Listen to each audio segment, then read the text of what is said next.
I'm Turk Strongman at Tharanki Ramacharaka. Thank you for selecting this video on, I don't know what it is yet, the great unknown video subject. Before I continue, if you haven't subscribed to this channel yet, do it now. Activate the notification bell feature at the same time. Like the video now, because you probably forget later.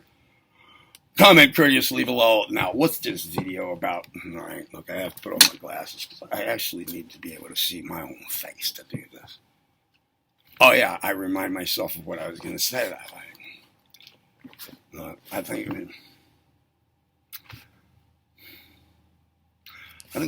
I'm going to suggest that if you want to stay oriented and centered in your life and have some continuity, a presence in it, in your conscious awareness, in your daily awareness, I suggest this. Consider you were a child. And you remember that? You were a child. You were childlike. You were childlike. Probably when you were a child. You might still be childlike in some ways. That usually wears off, being childlike. And we go through a whole large phase until somewhere near the other end, if longevity is as expected, standardized, expected, taken to be. The whole middle area is, by the time you get to the end, it doesn't seem connected to the beginning. There have been totally changes of mindset about what's really going on. Here's a good idea, all right? What's another way to get at this? I planted a scenario, or kind of like an image or concept in your head. Immediately, I need to follow with this. As childlike, we anticipate making improvements, being able to do what we want to do, fulfill our desires, act on our motives, have a human incarnate round, duration, episode. We know we have to make improvements, and we have an innocent point of view. As we get past that, we actually get involved in some affairs that, deeply involved, thoroughgoingly. We're all there, in a sense, unless we're just zoned out all the time. But we are in these circumstances, mind, body, and soul. We can expect them. We were innocent.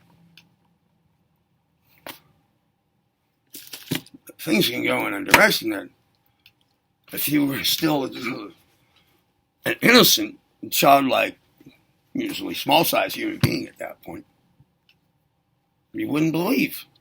You're like, really? That's coming? Oh, my goodness. I don't feel any signs of it yet. And then all of that seems to slow down for most of us. And, we're about time to retire. Now, we've made some plans for that. We've looked forward.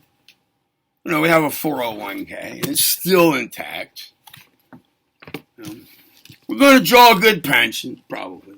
Not that means a lot anymore, but you're going to be all right. Okay. Things slow down. You're going into that now. And eventually, there's another phase. Like that, all of it, it comes with this thought at some point. All of that, all the past, I can feel like I'm starting to be able to just detach from it and be now. And things are different. The conditions are different. I look different. I feel different.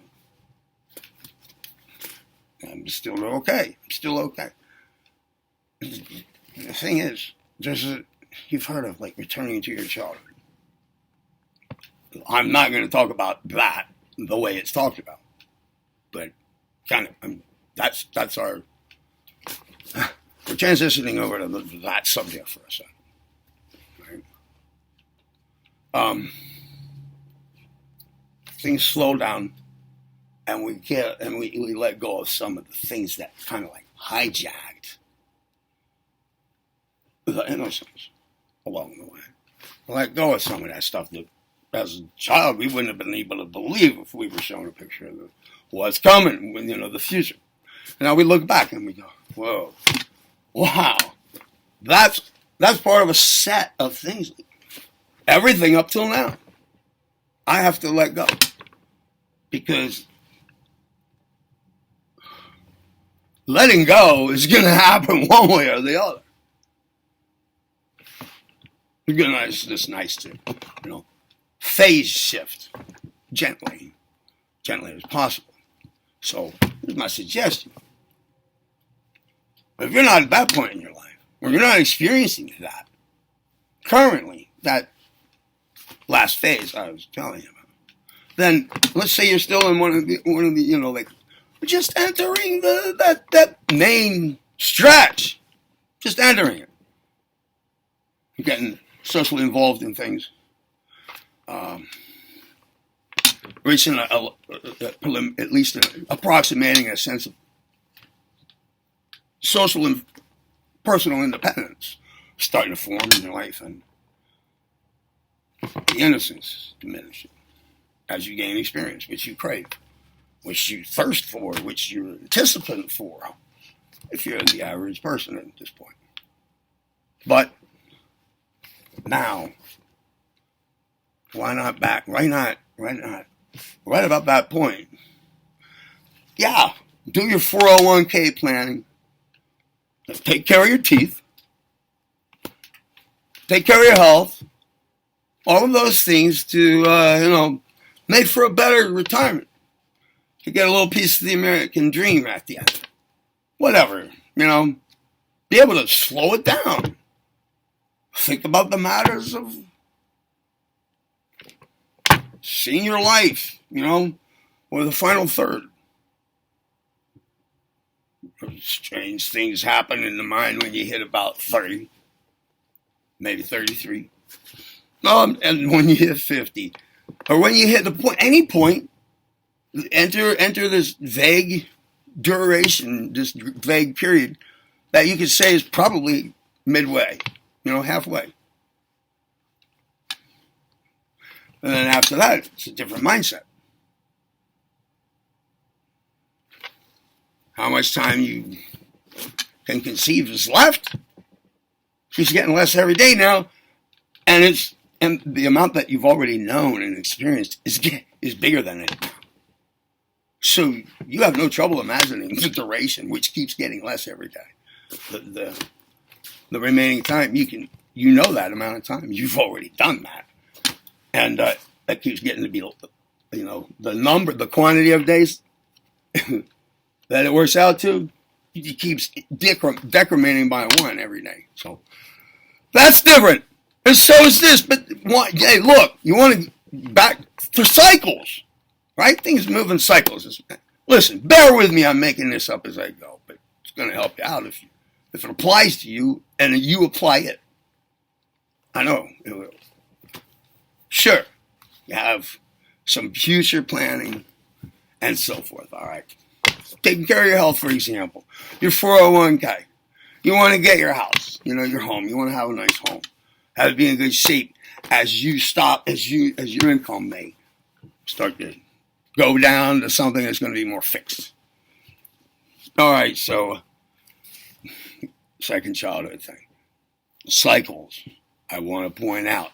Cycles and evolving or transmuting cycles, like I've done elsewhere here. Sure, there's a cycle involved in that, but it's not returning to your second childhood or becoming like a little kid again in any way, really. none of the commonly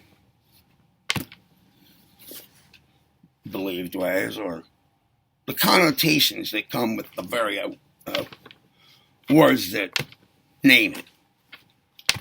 Just nothing like that. Just returning to second child.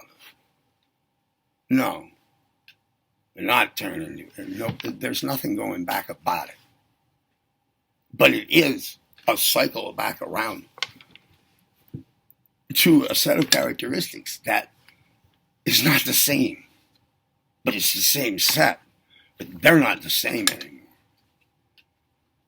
The thing is, there's a return of innocence in the form of the things that took it away start to fade now.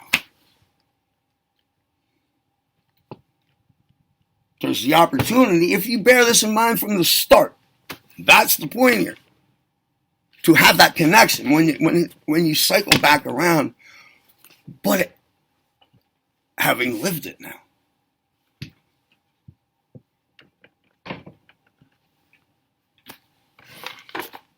When you get to that phase in your life, that third, yeah, you'll be aware of where you're at. That'll be about the time the more fixed income might start happening. That'll be about the time the 401k is at hand, right? Matures or whatever. That'll be about the time a lot of things change. Sure. But you're not going to understand what's really going on and what's, the deeper thing going on that you can really make it better and take advantage of if you have it in mind. You're probably not going to have it in mind if you let your connection with that first innocent period have slipped away with everything else now.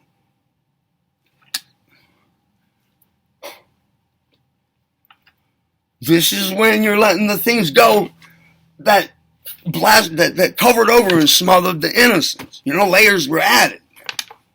Layers. You got involved in things that you're starting to wonder about yourself now, whether they really happened. It's a good idea to remember that it's still going to be you. When that third phase comes, it's still you. And you no longer have to think about things that you don't have to think about anymore. But it's still you.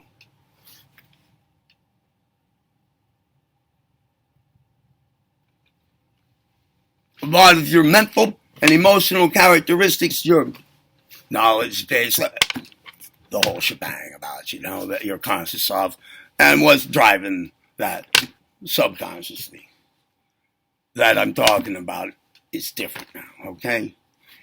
All of that stuff is now behind. You do have a return of innocence, but it's not the same as when it was then. I hope you get my drift. You're not going to make that connection and benefit from it and have the right point of view about any of this, about your past, about what's happening to you now in your head. If you don't have that in mind, you're still you, and your innocence is being, it's a new way to have it. It's a new way to have it. It's the one that you have now. The other one is the one you have then, because that's when they can happen. And that's when they do happen. And that's why.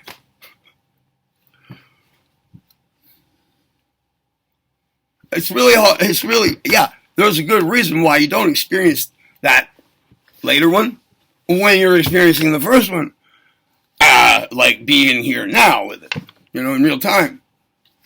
When you get to the second one, well, that's not the only one in your life now. So they need to be connected. This is the same kind of thing in some ways. Your cognition of your life and your who and what you are in this world will be will have significant orienting advantages if you keep that connection, but you have to maintain it for life. It has to be something that you don't lose connection with. That's how you have the connection, all right? Otherwise, that's going to be gone. That's the normal way it goes for people. So I'm giving you a heads up, and I hope I've made it clear. It's only 15 and a half minutes. If you have to listen to it again, do it, because it's a good point. And you're not going to hear it anywhere else. I'm pretty sure. Not that it never has been said before. But the chances of it having been said, and you're going to hear it, that, in this lifetime, coming together like that, are pretty low. All right, so thanks for selecting this video on, I still don't know what to call it. If you liked it, give it a thumb up. If you didn't do it before. All right, subscribe, get notified, comment courteously below. I'm Turk Strowman at the Ronchi Ramacharaga. Go forth. Stay connected.